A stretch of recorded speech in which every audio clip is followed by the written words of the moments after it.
Well, look at this. It's a beautiful Sunday afternoon. And look who I got, boys and girls. This is Stirring the Pot with Don Kincaid and my very special guest, Nathaniel Carr. Check this out, Mr. Aim to Entertain himself. Don. I know. Go ahead, give it all to us right here. Y'all see this, right? Y'all see this, right? All right. He's really stirring the pot. That's what the name is real. He's stirring the pot right now. Ooh, baby. He's trying to make me talk about the man that would not be named. The Voldemort of TOS right now. Not gonna happen. Of PWA, of ECPW. You know what? I'm not gonna give him that much credit anymore. ACW. Really? Really? Just saying. All right. Just saying. The faux champion. The faux champion. But no. I'm not gonna mention Voldemort on this interview. I'm not gonna do it. He's not gonna get me. He's not gonna get me to crack. Right. Nope. So let's get started. That's right. I am Nathaniel Carr. I am Mr. Aim to Entertain, the Crown Prince of the Geekdom Kingdom, the leader of the Nerdum Nation. You know what I mean? The new one, the KONS of TOS. If you know what KONS is, it's the King of Nerd Style. All right? Like that? KONS. Yeah, the KONS of TOS. Huh. Interesting. All right? A little new something. New debut. Okay. For just a show. That's what I do. I appreciate that. Thank you. I try. Now, if you've noticed, I don't know if you've watched any of my stuff at all, but we all watching. Guys, let's not lie to this man. We all watching. We all watching. Wow. Respect. Awesome. I appreciate that. Now, this is how Stirring the Pot started, was these one-on-ones. Mm-hmm. I would get invited to homes. Some wouldn't give me their addresses. You can't blame them. Nope. Again, here we are with Mr. Nathaniel Carr. He wouldn't give me his address, but I gave him mine. That's okay. Mm-hmm. But my point being is that's how this whole Stirring the Pot thing started, and it's transitioned over to doing Skype interviews. I get quite a reach, if you will, and I don't have to drive an hour or two. I went to go see Mr. King Leon the Black Blade. He's not King Leon the Sixth no more. All right. And that was a 2-hour, 20-minute drive one way for me. So those Skyping the Pot now. That's the new name. Those are the things that we do for interviews with the talent in our area. Now, today, a little bit different. We have you a one-on-one here during this whole COVID. Do you see what I did? Well played.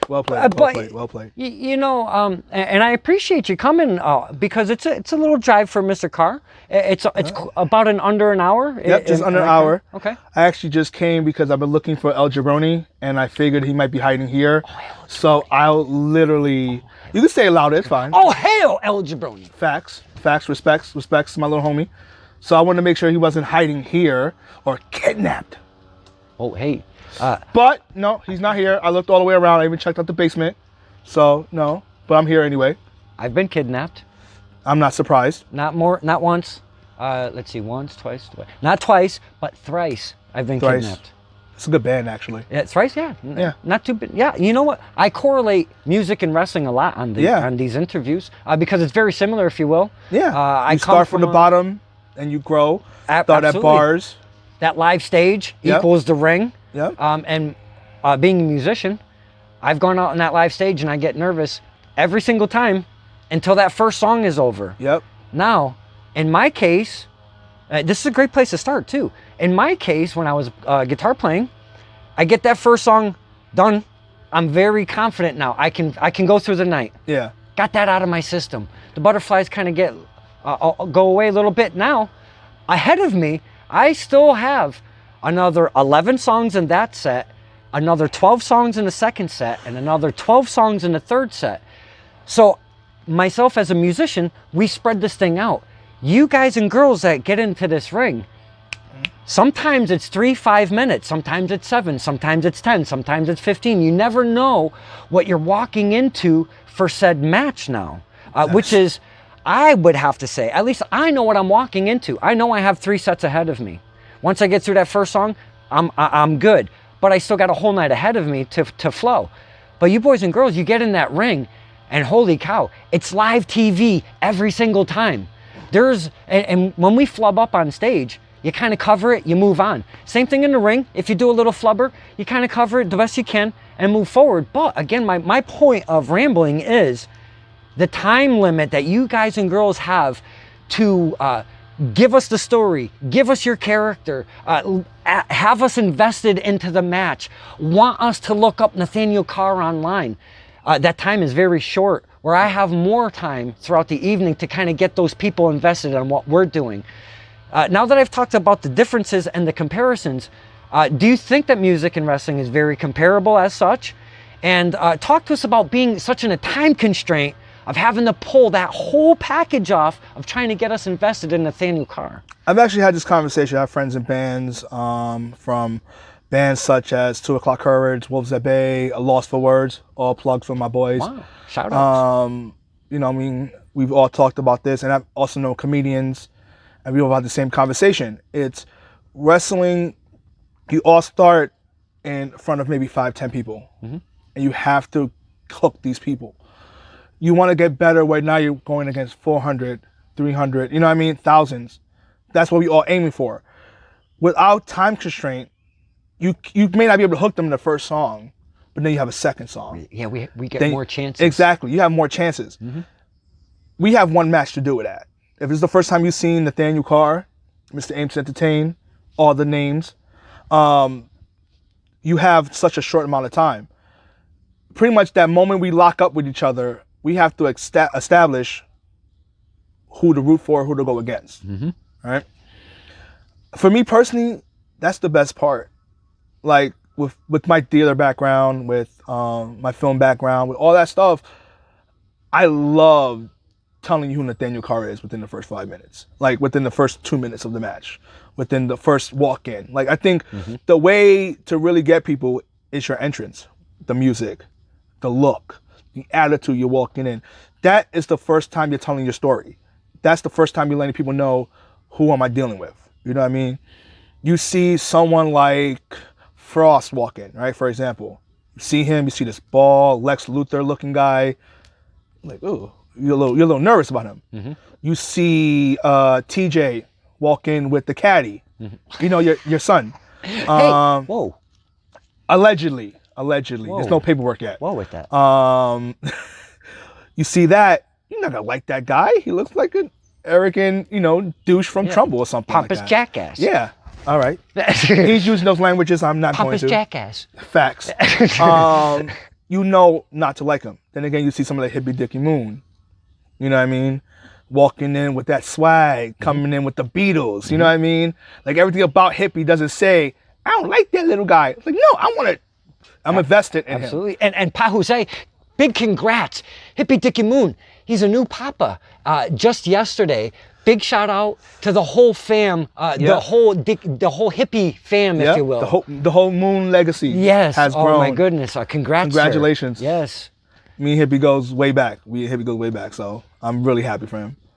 But, I think everything is just a package. You know what I mean? I mean, prime example. Crap, you're going to make me break my rule. But Voldemort walked in with Handmaids the last big show. Oh my goodness.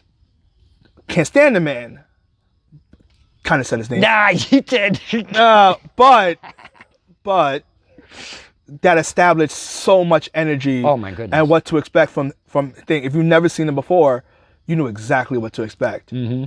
I think that type of beautifulness, you know what I mean, is amazing about wrestling. Is we give you a story from walk out to walk, to walk in to walk out. But I mean, besides comedy can't say that, no offense, music can't say that. We give you such a beautiful story from literally the moment you see us to when we leave that ring. Sometimes after we leave that ring and we outside trying to sell you out t-shirts, which, salute to Don, he's not wearing it today, but he has supported the Nerd Up Nation many a times. Well, we'll get into that in a minute. Yeah. And it's been beautiful. And that's, to me, what's amazing about wrestling. It's you have that connection instantly. To boo, to cheer, to not sure what to feel about this person. You know what I mean? And that's the beautifulness about wrestling that nothing else can give you. So I say on these interviews, time and time over, it's probably a little too repetitive, but I have to say it again. Wrestling, to become a wrestler, starting from the ground up, not having that natural ability, and really trying to persevere as a wrestler is one of the most hardest things ever in the universe. I don't care what you're doing, football, basketball. In my eyes as a fan, okay? Because it's not just getting in the gym, getting your body right. It's not just looking a specific way. It's not just your gear. It's not getting a good mindset. It's not knowing how to do a promo. It's not knowing how to sell yourself. It's not knowing everything that it takes. And I could keep going on, but the list is very long. Yeah. That list, that's what it takes to become a wrestler.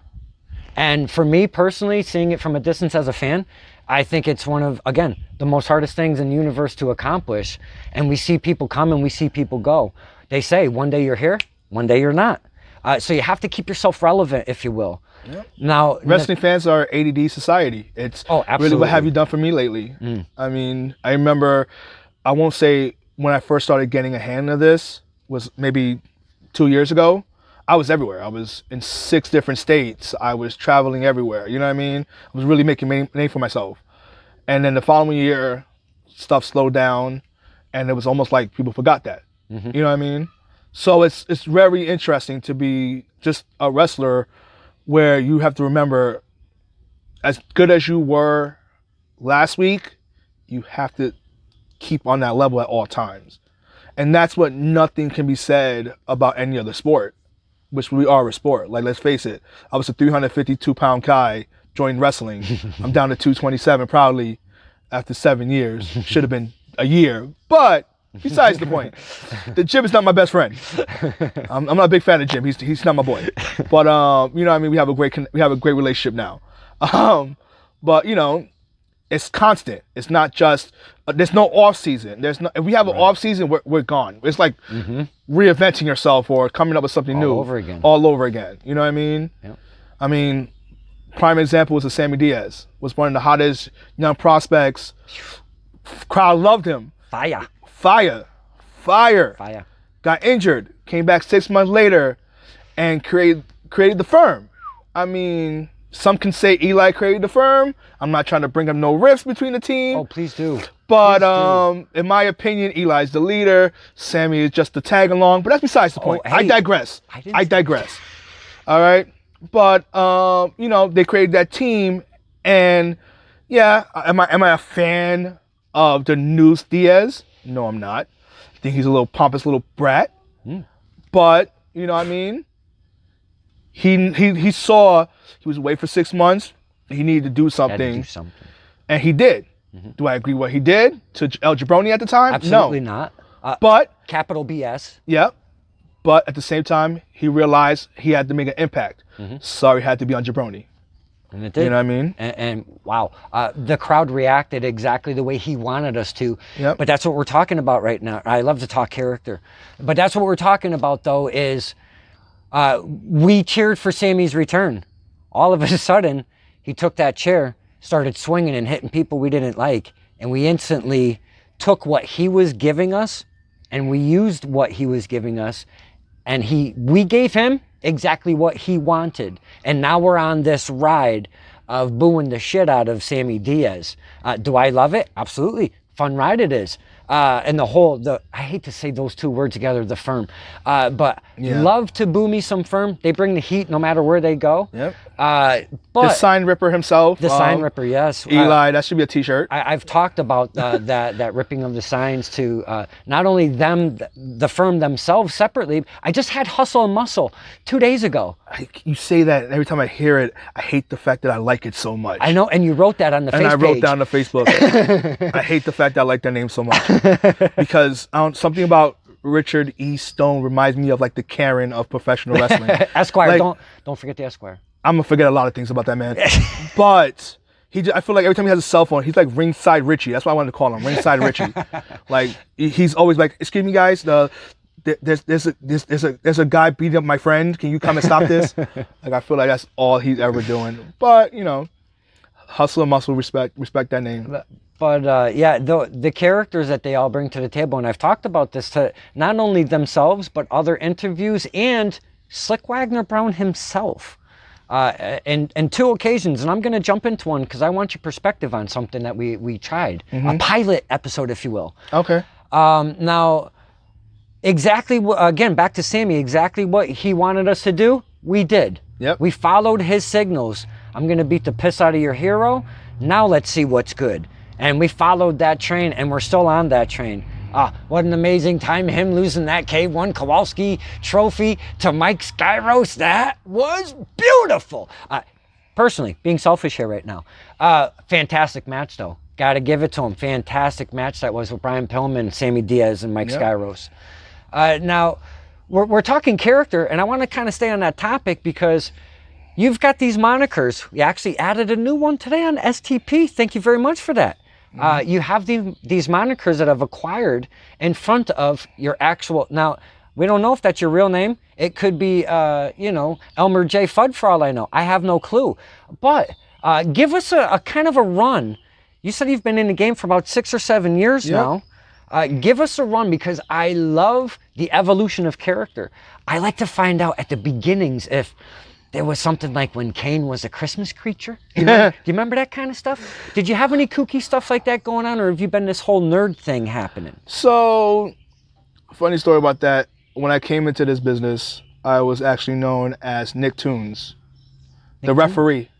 Oh, Nick Toons, the referee. Yeah. Now, does that arrive from Roger Rabbit at all? Nick Toons, kind of? Yeah, I'm a huge cartoon head. I love cartoons. So Nick Toons was my salute. Nick Toons. Salute referee to Nick Toons. Referee Nick Toons. So what company?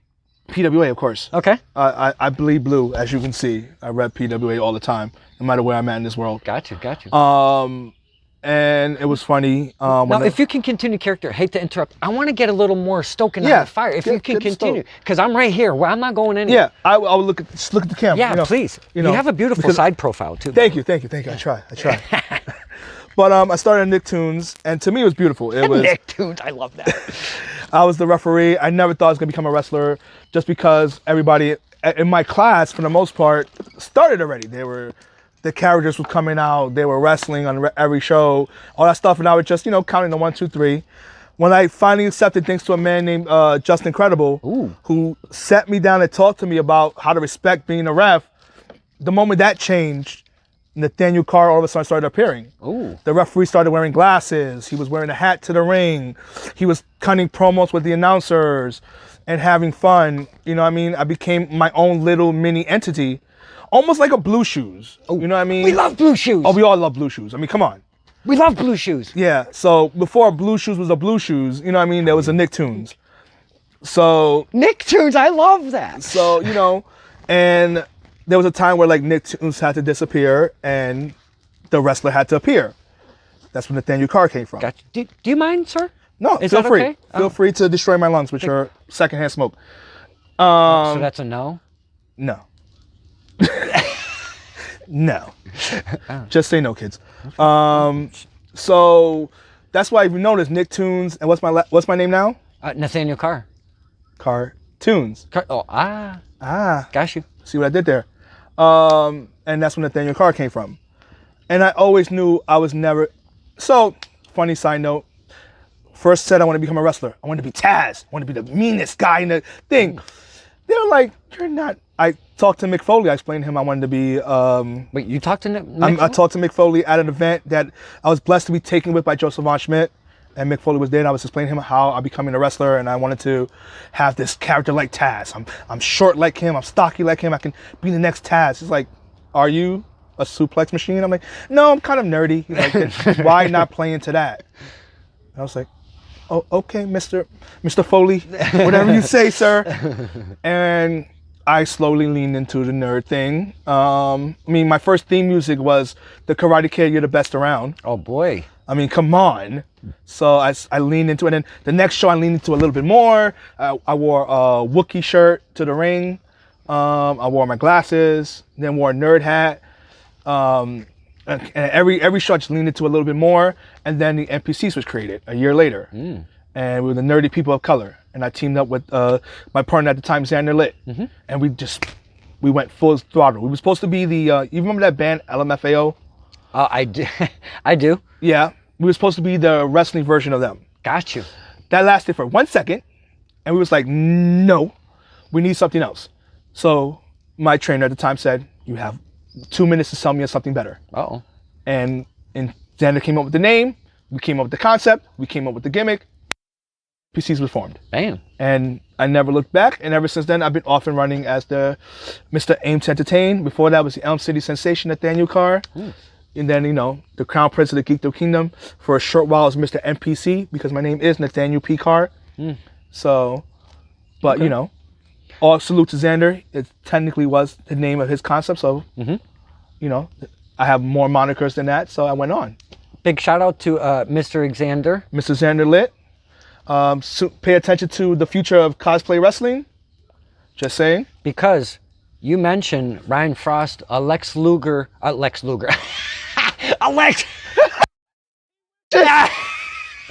Maybe Lex Luger now. Wow. Lex Luthor. Facts. I hope he doesn't cane me for that, because that was a good laugh. A Lex Luthor looking kind of guy. You mentioning that, he's going to be Lex Luthor, portraying Lex Luthor. There's cosplay, wrestling championship, or cosplay championship wrestling. Yep. That was supposed to happen in June over a course of a couple days. And that's obviously been kind of put on the back burner for now, but that's definitely going to come back. And man, the characters that are coming out in that, and he himself, Mr. Frost, is going to be portraying Lex Luthor. Oh, not Lex Luger. Oh God, I get it too. Lex Luthor. So the characters, be a lookout for that, because I do share that stuff to my page. That is going to be a fun time. That's going to be a fun I'm looking forward to show. that. You have ties with Mr. Xander Lit. You doing the cosplay thing? I am not. I don't know. I'm Nathaniel Carr. You know what I mean? But son of a bitch, you're a nerd. Why aren't you doing this? Because anything you have to do with cover up this face, and this is the moneymaker. Who would be Cyborg? No, you can't be Cyborg. Exactly. Yeah. I'm short, brown, and round. There's not much I can be in the cosplay world. Won't be Marcus Mario? Come on. Let's face it. The short, round, brown guys don't have much guys to look up to. Well, what's his face? Luigi or Mario? Mario from Super Mario. He's being portrayed by Moonshine McCready. I can see that. Right? I can see that. I mean, he's a little taller than Mario, but I can see that. Oh, wow. So the evolution of your character, quite the ride, if I might say. Now, PWA, I'd like to speak about, because I've spoken about not only that, but I've had Miss Kara Scarfo on a one-on-one interview outside. Check this out. Outside at the old PWA in Cheshire. Oh, wow. We met up there. We hung out. It was beautiful like this. And we just walked around in the parking lot. It was the first selfie ever stirring the pot. It's the only one I've ever done. I got a lot of information out of her. PWA CT's coming back, baby. Yep. Not only that, but PWA as a company, because they were supposed to do a show in April with Von Schmidt in Georgia. Yep. He's taking care of the Georgia end. Miss Scarfo's taking care of the CT end. That's supposedly coming around late summer, early fall. We don't know yet because of all of this. But not only that, now I want to get your perspective, and I know I'm kind of mixing PWA and this thing that I'm going to ask you, but I've also had her on a thing that I call the Promoters Roundtable. Yep. Loved it. Good. Oh, you checked it out? I checked it out. Now, reason behind doing this, my friend, there's always been a stigma of promoters. This is my territory. This is my area. This is my promotion. This is my talent. We don't intermingle with stuff like that. That's only true in maybe a small percentage of promotions. But I feel, as a fan, now that I've been in the game for a few years, maybe 4 years now, 2016, I think that there's plenty of promoters that would enjoy intermingling their talent. Slick Wagner Brown, Paul Roma and Mario Mancini, for instance, TOS, and I mean, that stuff happens. So what I did was I got 4 promoters: Slick Wagner Brown from TOS, Test of Strength, Kara Scarfo from PWA, Pro Wrestling Academy CT. I got Mike King from Memorial Championship Wrestling up in the Albany, New York area. And then I got Mario Mancini from PAPW, Paradise Alley Pro, out of East Haven, Connecticut. And we got those 4 together and we talked really fun topics and very informative. I wanted to push their talent. I wanted to push their product. I wanted to see what they had for uniqueness. Now, we had a blast. A couple questions here. One is about PWA. The uniqueness that drew me in as a fan, good guys on the left, bad guys on the right. The fans kind of followed as such as well, if you noticed over time, right? Yep. And not only that, but they would draw random numbers within the ring. Not the wrestlers, whoever's running the show, the MC, Fabulous Mikey, if I'm not mistaken. Nope. Mike Fabulous. Mike Fabulous. Thank you. I always do Mikey that. Fab. Mikey Fab, yes. For sure. Now, he would come in, he would draw a number, he would call number 7, he would call number 2. Those 2 wrestlers would come in. You guys didn't even know what numbers you were going to draw. All random. So the uniqueness I'd like to talk about in PWA and your perspective on getting something together like the roundtable and obviously viewing it. And could you give me a little bit of feedback on that episode specifically? All right, so I'll start with the episode. It's the shortest answer I can give. Okay. What I liked about it was, and I am completely biased here. I've worked for PWA. I've worked for PAPW. I've worked obviously for TOS. I haven't worked for Immortal yet, but a lot of talent I know worked there. Mm-hmm. Danny Adams, Richard Holiday. Obviously, the first champion was Slick Wagner Brown. So it's beautiful. I love the fact because it gives us as workers and wrestlers a perspective that we normally wouldn't get. It was a peek behind their curtain. Okay. Because you could peek behind our curtain all the time. We love doing that. Promoters are very play close to the chest. Exactly. You know what I mean? So they gave us a little hint on what they're looking for, or what they want, or what they expect, or what they like. Mm-hmm. So that was good for us. Like if you're a worker, I recommend watching that. Respect your craft and learn everything you can about it, and that's something that definitely was something to look at. Mm-hmm. Now, when it comes to PWA, I'm even more biased. Dude, we love PWA. You know what I mean? Like you were born and bred there. I was born and bred there. Nathaniel Carr was born and bred at PWA. I walked into a little place on Chestnut Street. I said I want to become a wrestler. April 11th, 2013. I remember that day like the back of my hand. I posted about it. I literally sweated. I sick. I did everything. And that Friday I posted, I've been in the ring for the last week. There's no other place I want to be. If you can continue, I got to go check. This is a one-man show. If I haven't hit record and we've done this for nothing, you're going to probably strangle me. Yeah, no problem. So let me check that. You continue so about PWA. I will freeze. No, I'm just kidding. I won't freeze. But when it comes to PWA, I love PWA. So I love it. And then our Friday night fights, because I know there's a lot of, I don't want to say imitators. That's very rude to say. But there's a lot of other companies that use those words. That uses those words and use that style. What made us different was they originally did that in 2012. Okay. I don't know if Kara mentioned that to you. They brought that dynamic $5, you know what I mean, for a show, Friday Night Fights. But we brought it back. Ron Schmidt wanted to bring something different. So the faces here, the heels there, or not even that, just us and them is really what it was. Yeah. Because a lot of y'all couldn't stand me, especially when they called my number and I yelled at Mikey's ear. It goes, "It's me!" So clearly, I'm like sushi. Not everybody's gonna like me, but when you do, you love me. It was such a beautiful concept. It was such a beautiful thing because it kept you on your toes. You never know who you was facing. You never know what opportunities you're going to have. You never know if you're going to be in a 4-way, a 3-way, a tag match, because we did that tag team scramble one time. So you never know what was going to happen. Loved it. I love the fact that I faced so many different opponents. And for the man who shall not be named again, probably gave me one of my most, I was leveling up in this business I've ever had. I think before him, I was just Nathaniel Carr, the Elm City Sensation.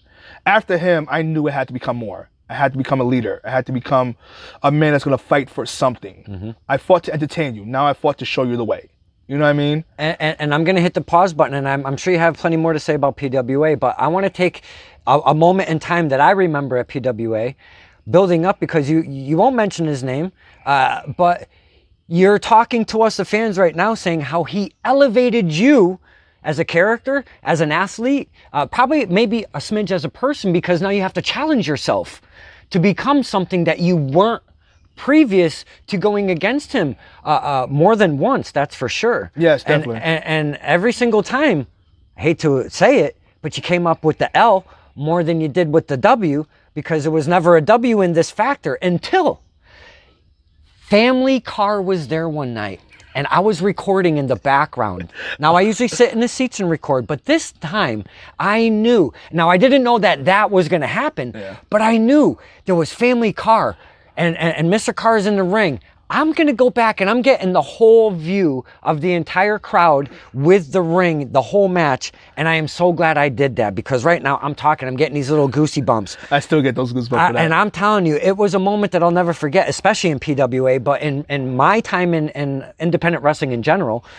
You came up with this win over, what do you call it? It was over Dan the Man, Damian Darko, and SOG. It was a fatal 4-way for the last spot in the Tough 8 tournament for that year.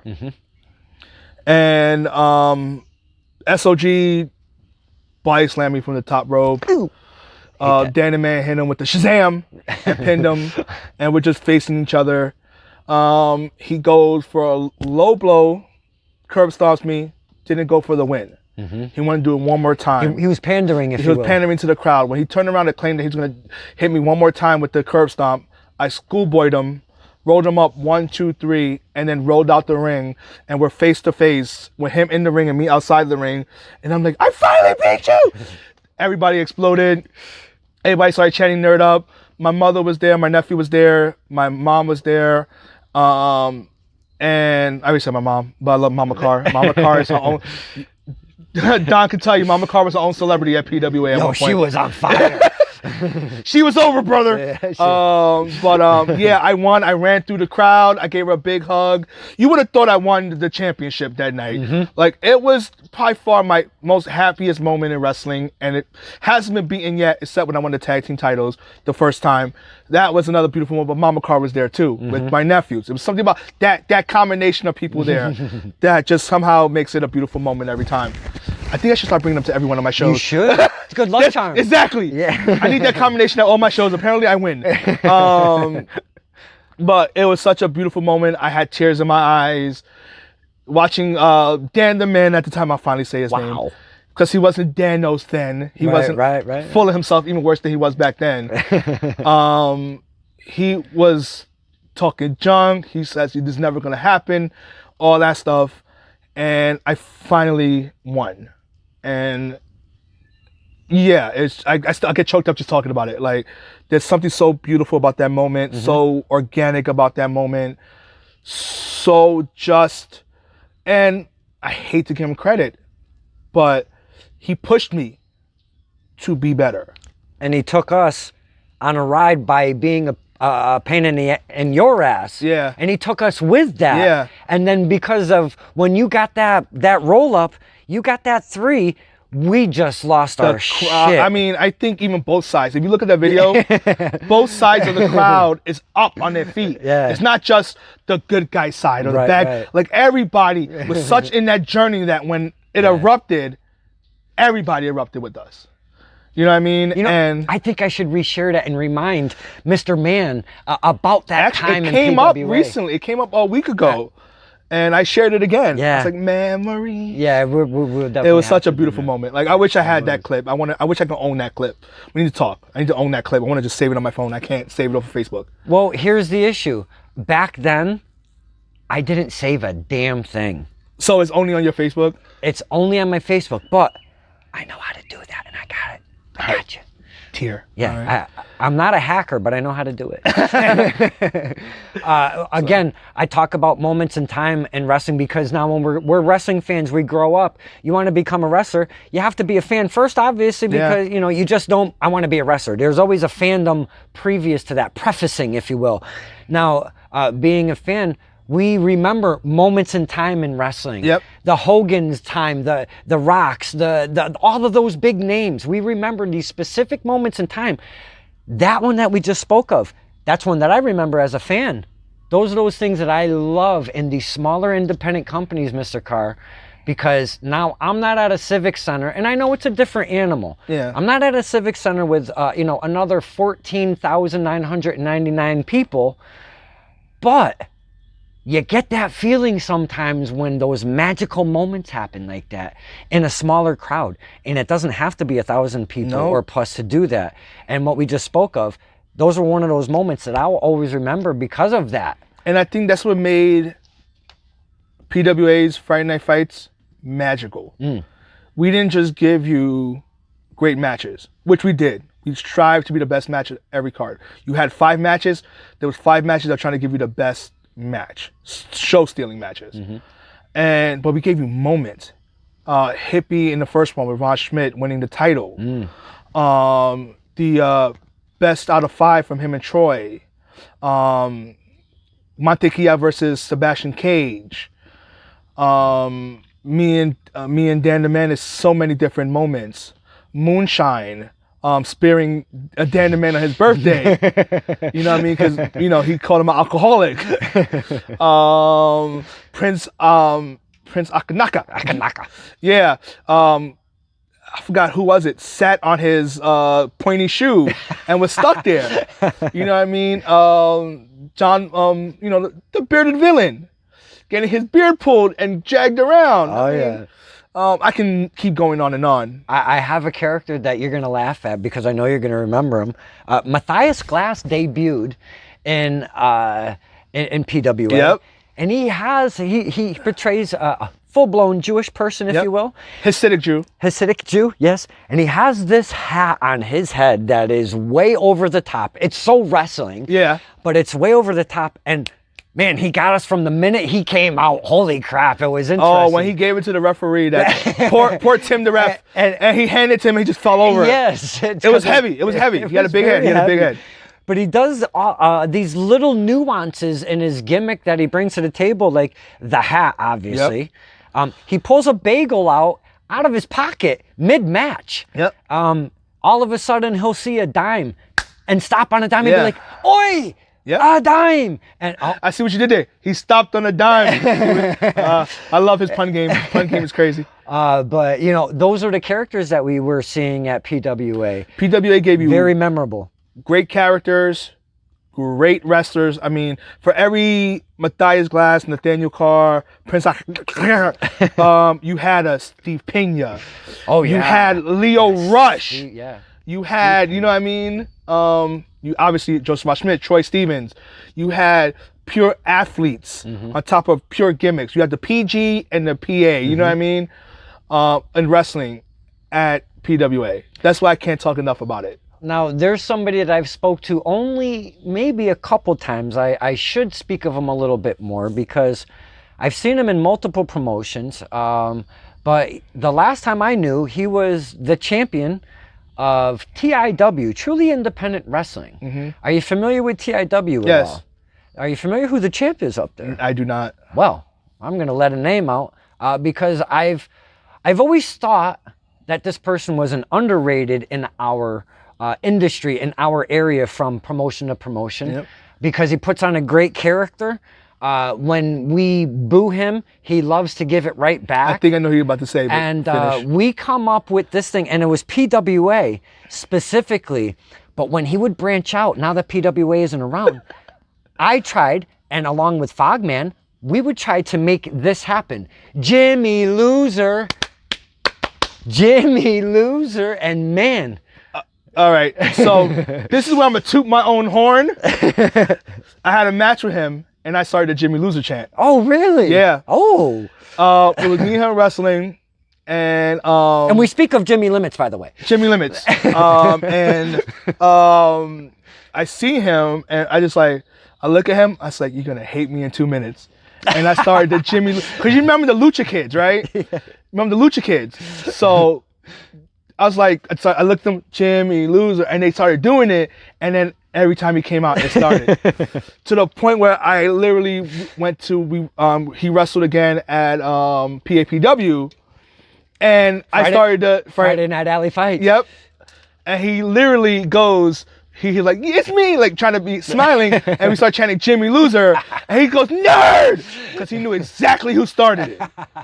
So, just gonna toot my own horn there, toot. But yeah, I love Jimmy Limits. I can't wait to get back in the ring with him. I feel like he has evolved, and I have evolved, and I want to see that next match.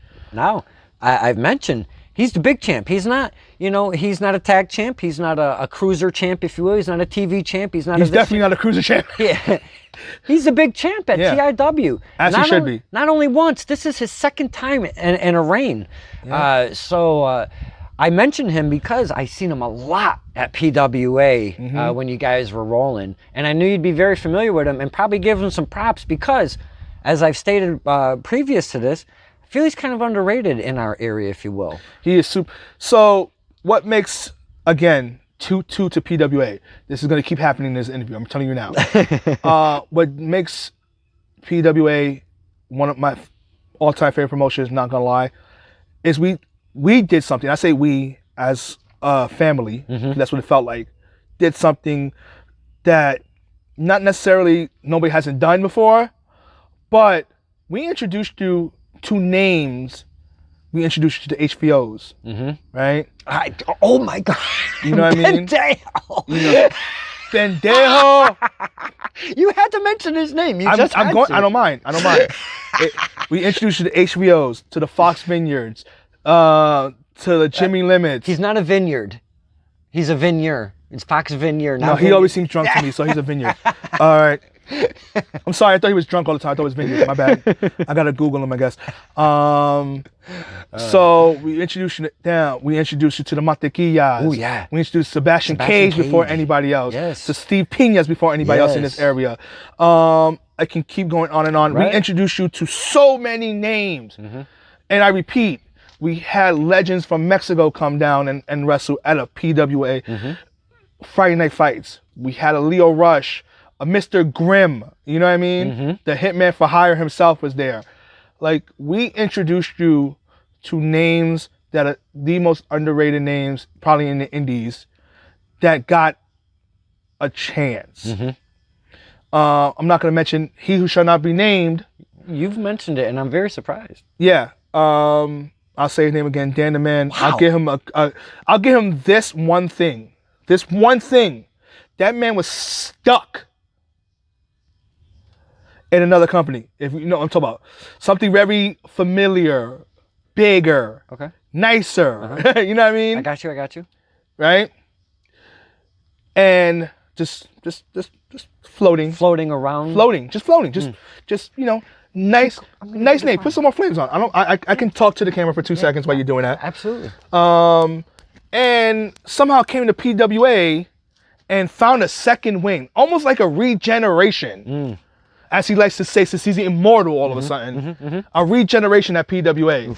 And that regeneration, I think, led us to what we got now from him. You know what I mean? The multiple championships, the face that runs the place. You can say that too if you want to. I don't agree with it. I think it's a load of crap. But you can get that too. You know what I mean? The styling and profiling. All that kind of attitude he has. But I would like to say maybe 4 years ago, we didn't see that Dan the Man. Now that's the Dan that I'm only familiar with, sir. Yeah. So we didn't see that Dan. There was almost like a lack of hunger in him. He walked into PWA, and that's when that fire came back. So, you know what I mean?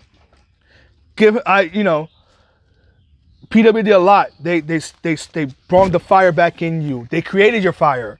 They, you know what I mean? Taught you how to be more.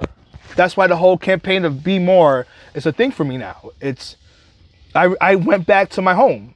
I went back to PWA and I thought what I learned there is always be more.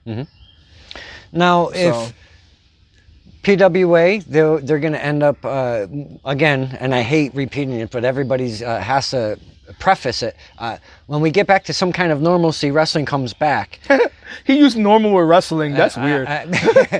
Now, PWA gets running. The Georgia show, I'm assuming, is still going to run first. That's what I'm assuming. I don't know any facts. I'm just kind of rolling off the cuff. I'm assuming so. Now, there is a couple of the talents from our area that we're going to travel down there. Yep. Now, if you were called upon to do a Georgia show, is that something Nathaniel Carr would be like, hell yeah, I'm there? 2 seconds. I think, like I said, I don't hold back. I'm very honest and blunt, PWA's home will always be my home. If they call me for anything, I'm there.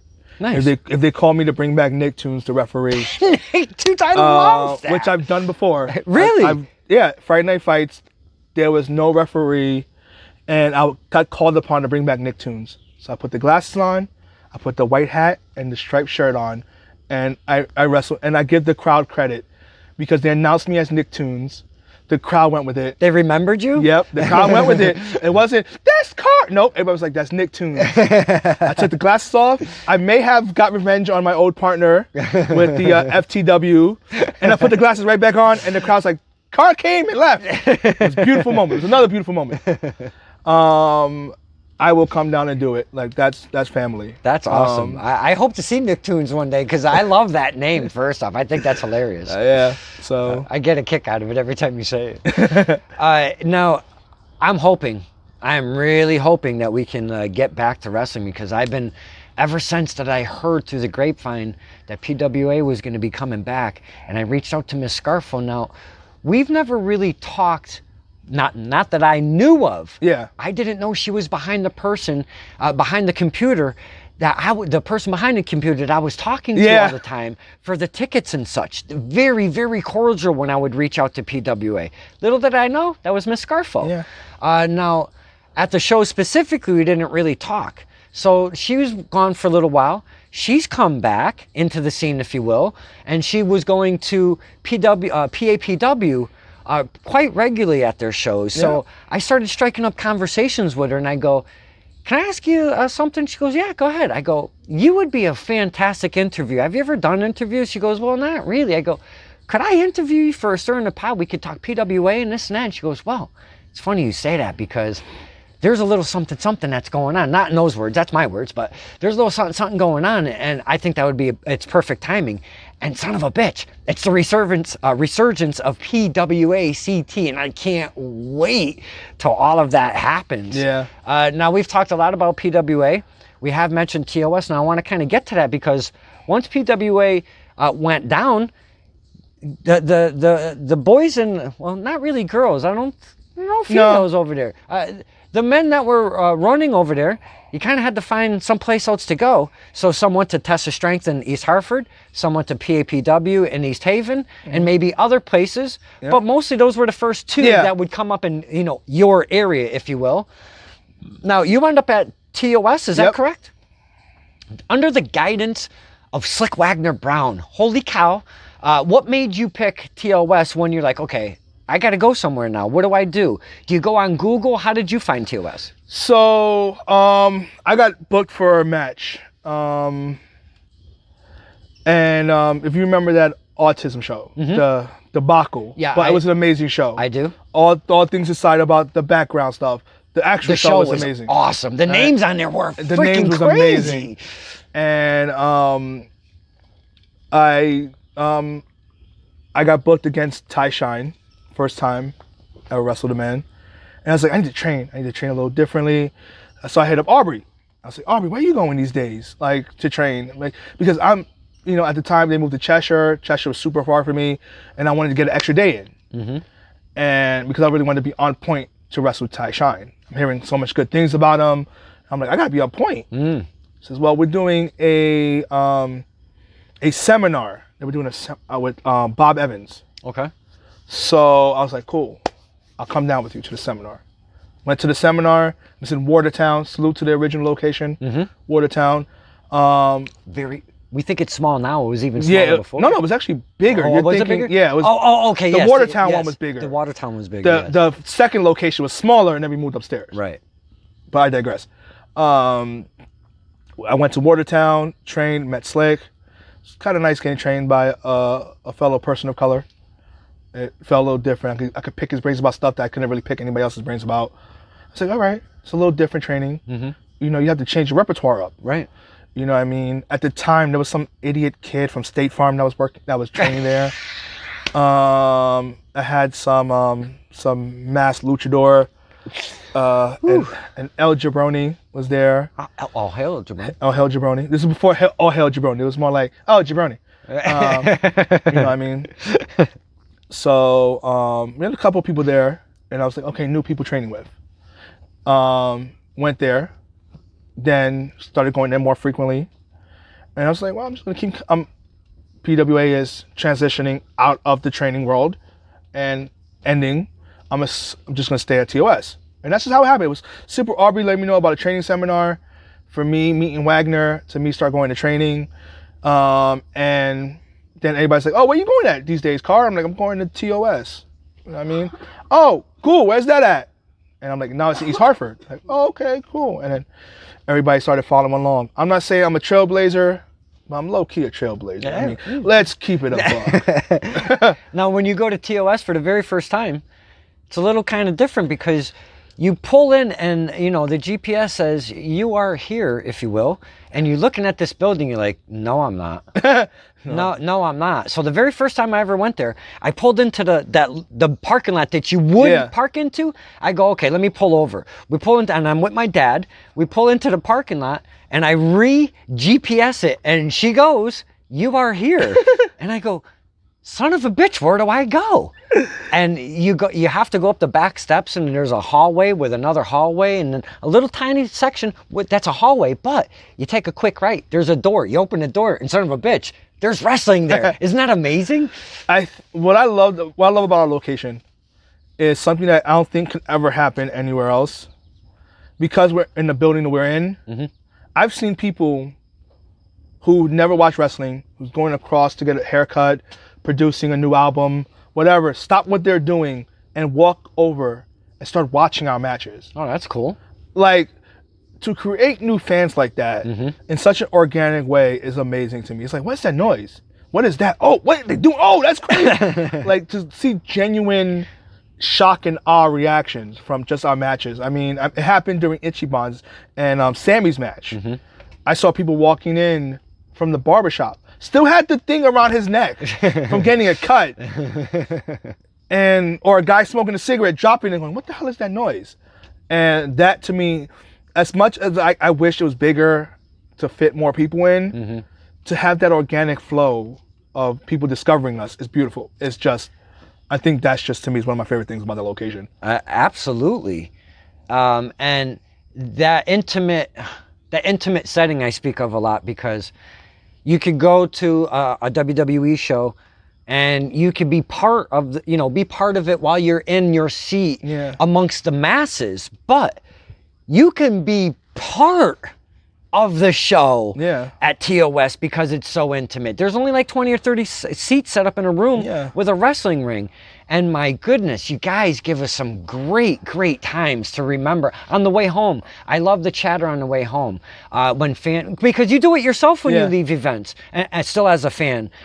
You talk to the people that you were at the show with. You remember this and that, and oh, son of a bitch, that dude pissed me off so bad, and I can't wait till next time. And you do that chatter on the way home. We do it every single time going home from TOS. I think that's what makes independent shows amazing. Salute to the big shows. Like, don't get me wrong. I love them. Yeah. I mean, more people the better that get eyes on you. But for me, I will always come back to the 400, 100, 200 people shows because this is an instant connection. Like, this is an energy wave that happens from the ring to the crowd. And it hits harder when it's smaller. It hits instantly. I remember one time I wrestled Moonshine in New Jersey.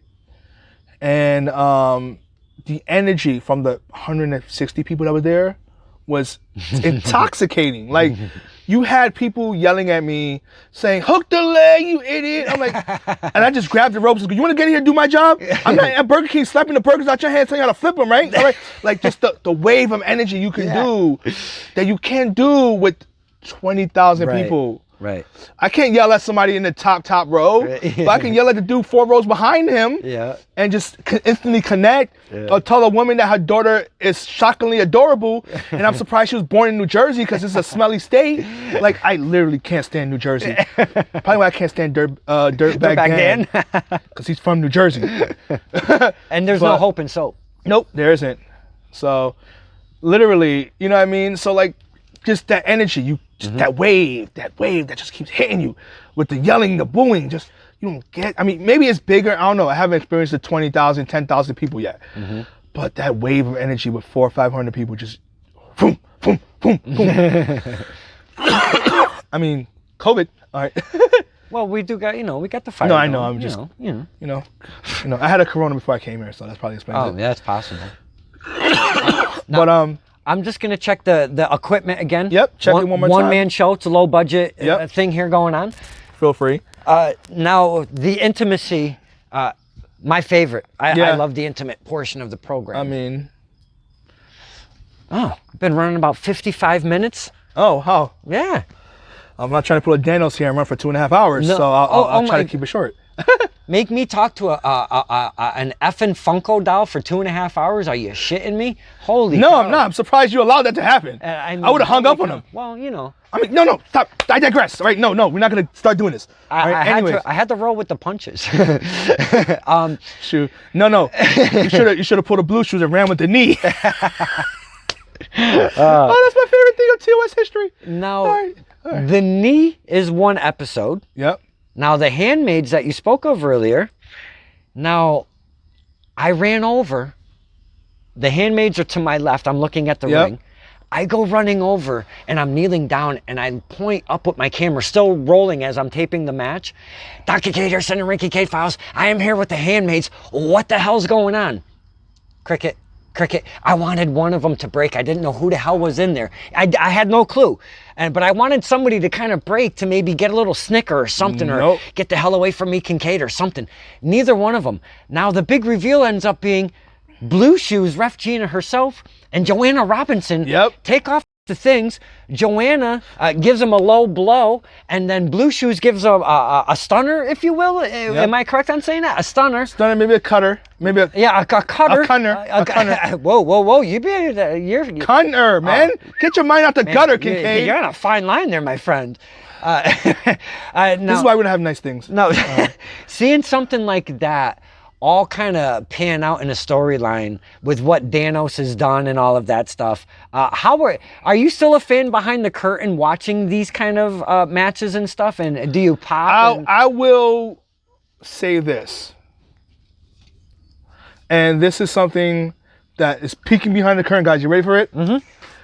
Somebody says to me all the time, and I truly believe it. People can go out there and make matches. I'm going out there to make movies. Mm-hmm. At the end of the day, you remember your favorite movie. You don't remember your favorite matches. You know what I mean? So you give the moments. They went him and Evie, even though she should have won. Yes. Made a movie.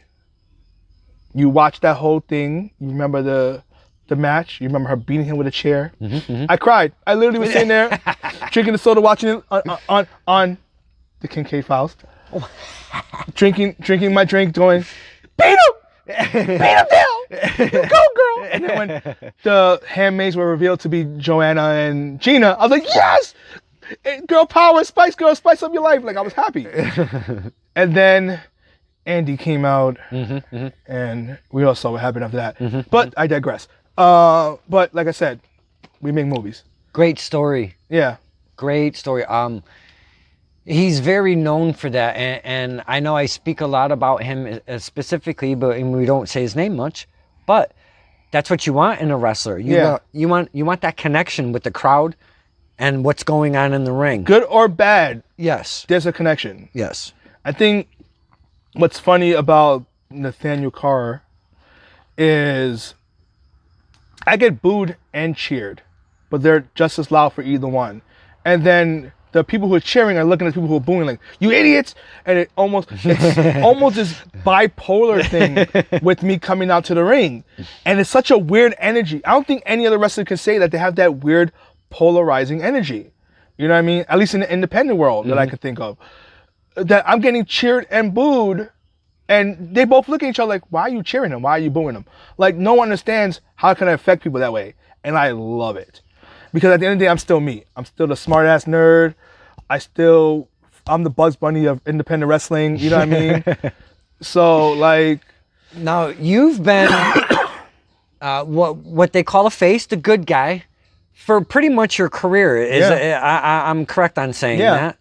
And we, the fans, over time have evolved as well as wrestling. Yeah. We do cheer for the bad guys sometimes. We do boo for the good guys sometimes, all depending on how we feel he is or whatever. So we kind of control that formula sometimes, not all the time, but we do have that little bit of control.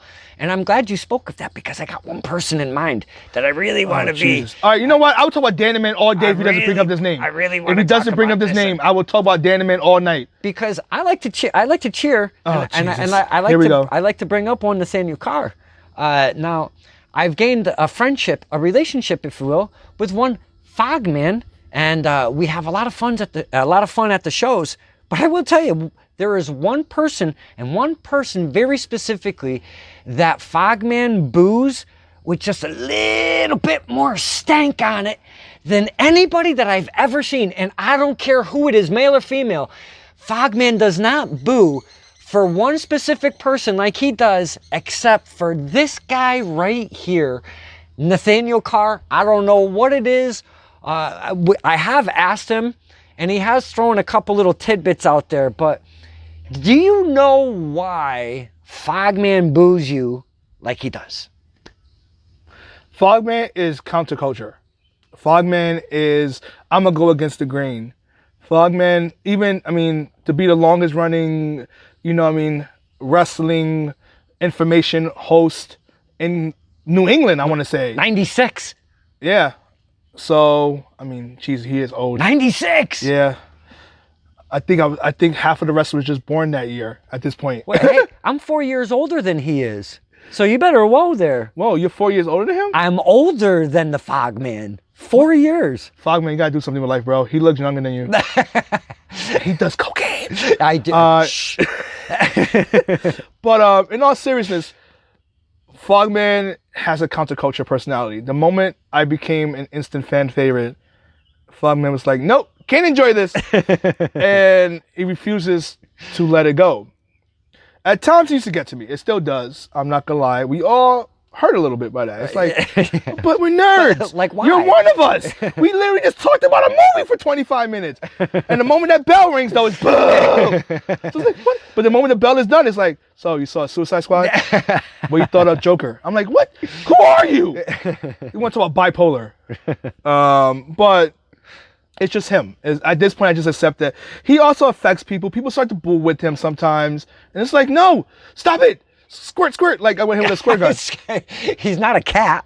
Whatever. I don't know how this works with you fans. I don't know how to treat you guys. When I'm in the ring, I'm just going to bring a squirt gun. Just squirt you when you start booing. Oh, my God. That'd be hilarious. But yeah, so that's Fogman. Best answer is that's Fogman. Long story short, that's Fogman. I guess I'll give you that. But as soon as your music hits, yeah, my camera goes from wherever the entrance is right to Fogman because I know what's coming. And I want to get it. My favorite thing is my new theme music. You know it. It's me. It's me, Mr. N. You literally, I've seen you, when that hits, you turn to Fogman, he's doing this.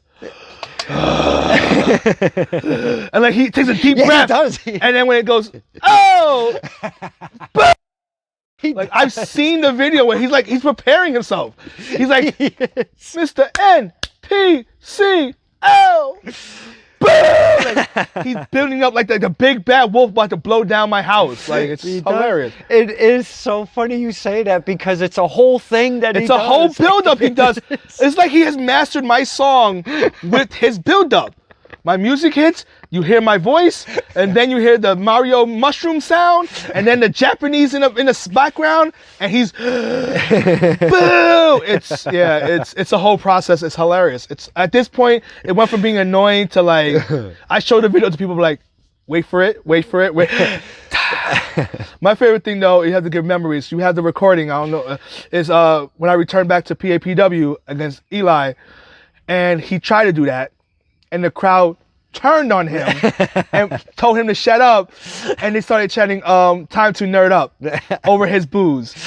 And then Eli goes, do they even know who you are? And I'm like, I think they do. They're kind of super loud for nerd up right now. It was a beautiful moment. It was one of my favorite moments at PAPW. Good times, man. Yeah. Such good times. My dad absolutely loves when he boos you. He gets a kick out of it He cracks every up. single Your time. dad is literally cracking up like when your dad's sitting next to Fogman and you catch him. Your dad has the same moment. He's looking at Fogman like, it's coming, it's coming. He has a Kool-Aid smile because he knows the punchline. Yes, It's like he heard the joke 17 times, but it's so and funny. he's like, it's coming, it's coming. It's just, yeah, it's such a unique, and that's the thing, independent wrestling. You don't get that anywhere else. Yeah. You don't get that anywhere else. Exactly, man. So now we've been talking a good amount of time. Yeah. Now I don't want to pull everything out of you, and I know you did take a drive, and we could talk for hours. Hey, we can talk as long as you want to. We could. Now I don't want to pull a Danos.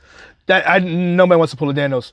But what I'm trying to drive at is, if I pull everything out of you now, then we don't get to do a follow-up and see what's going on and then get some more out of you. Yep. We've talked character, we've talked wrestling, we've talked promotions, we've talked evolution of one Mr. Carr. Ironically, the Carvolution is the thing. Really, Carvolution? Yeah. Huh, interesting, Carvolution. I kind of like that. Thank you. Not that bad. Nicktoons, I can't wait. I love those two words together. I don't know why, it brings me right to Roger Rabbit. Nick He's my idol. I mean, he married a hot redhead. I mean, come on. Sure. Now, what I'd like to close this with everything going on, obviously wrestling is it's evolved as well into something we've never seen before in our fandom, if you will. There's no fans out there. The only one that's even remotely trying to do something is AEW by getting some of the workers in a spot. Which looks familiar, don't that? To do a little something, something. I mean, AEW having some guys over here that can be considered a bad guy and some guys over here that can be considered a good guy, watching people wrestling in the ring. I'm just saying, I've seen that somewhere before, haven't we? We have. Have. But they're the only ones that are doing it on the national level right now. Now, what I'm driving at is, are you still watching any of the current product? Because we grow up as fans, and I know I didn't get into who's your influences and some of the same old general stuff. I try to kind of stay away from some of that. But are you watching any of the current product, WWE, AEW, and all of that stuff? So, what COVID did for me, I don't know if any other wrestler can relate, it made me not want to watch wrestling. Because I want to get back in that ring. My focus is not what New Japan is doing, what AEW is doing, what WWE is doing or not doing. It's what Carr is going to do next. My whole thing is what Carr is going to do next. I am about be more. I'm about evolving. I'm about becoming more than what I was last time you saw me. And all COVID did was bring this hunger out of me. And honestly, expect a hit list. I'm saying this now.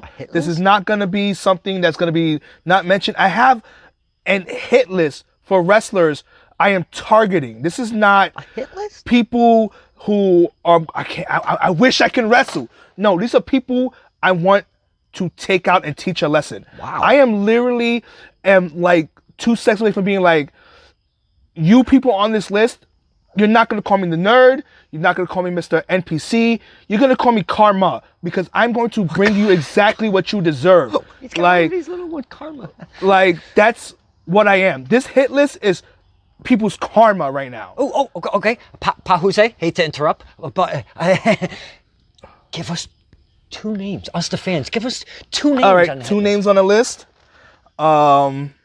is Elijah Six.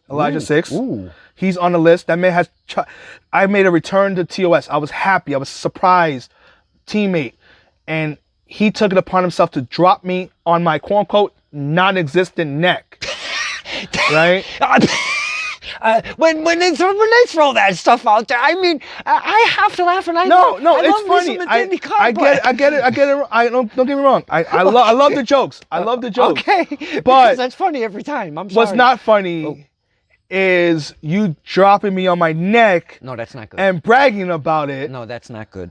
And then, you know what I mean? But I stood back up. I've gotten one time a solo match with him, and that's at PAPW. Okay. I want a rematch. I can beat that kid. As good as he is, I can beat him. And if anywhere, I think you would want it at TOS. And I won it at TOS. Wouldn't you say? I won it at TOS. I want him at TOS. Mm-hmm. And another, I throw this out for you too because he's one of your favorite people. Any stipulations though in this? Is it just a one-on-one traditional It's a one-on-one traditional match. Okay. I can take it. He can leave his little groupies in the background. That ain't happening. Hustle and muscle. He can leave, you know what I mean? That ain't happening. You know, We're all gonna be there. Ringside Richie, you know what I mean?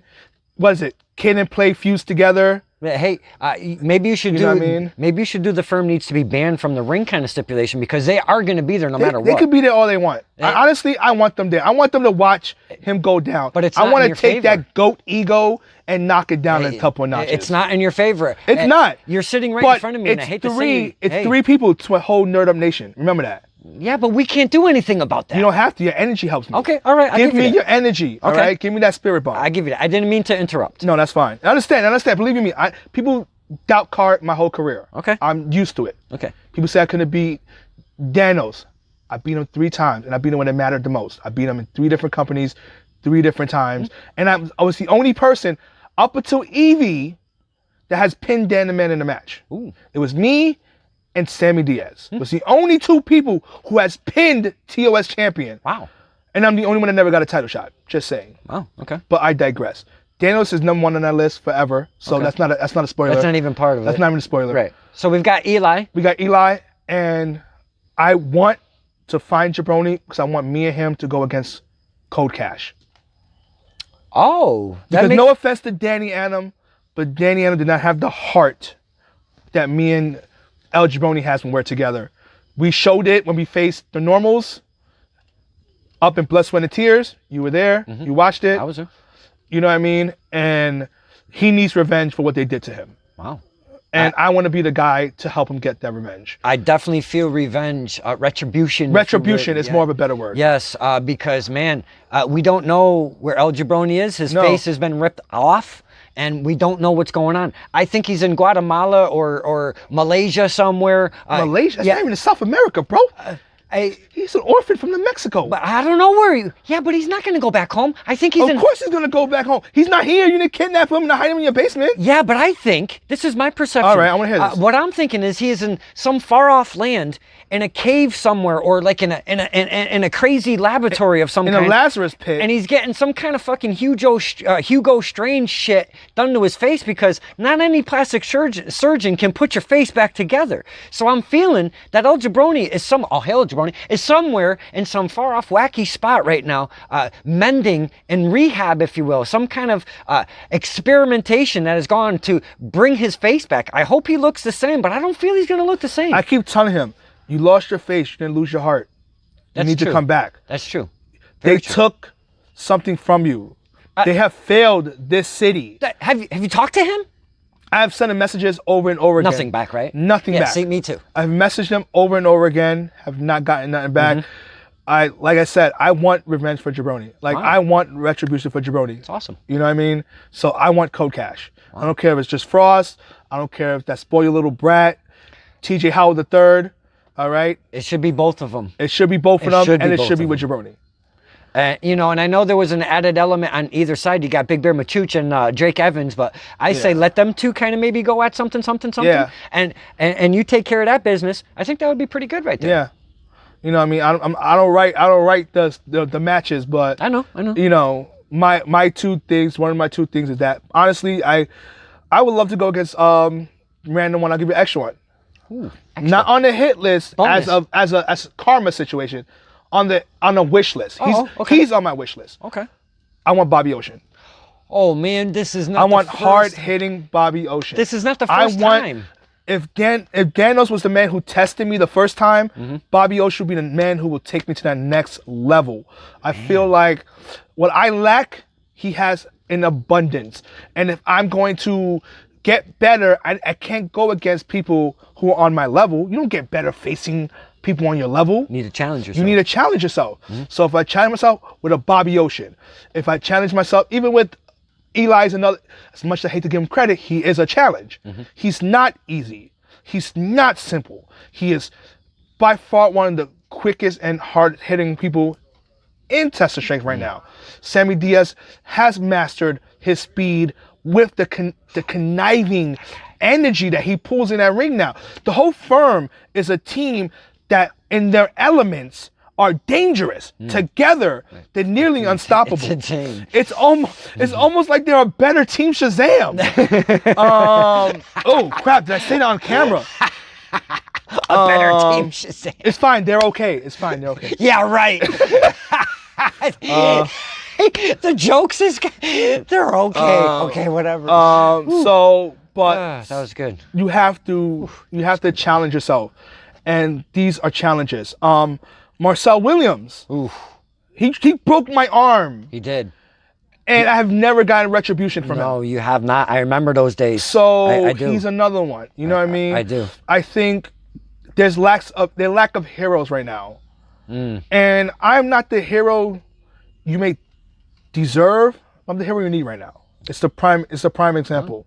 You know what I mean? I'm the everyman. I am the guy who doesn't look like he could do a moonsault off the top ropes, who doesn't look when you see him in the street as a wrestler.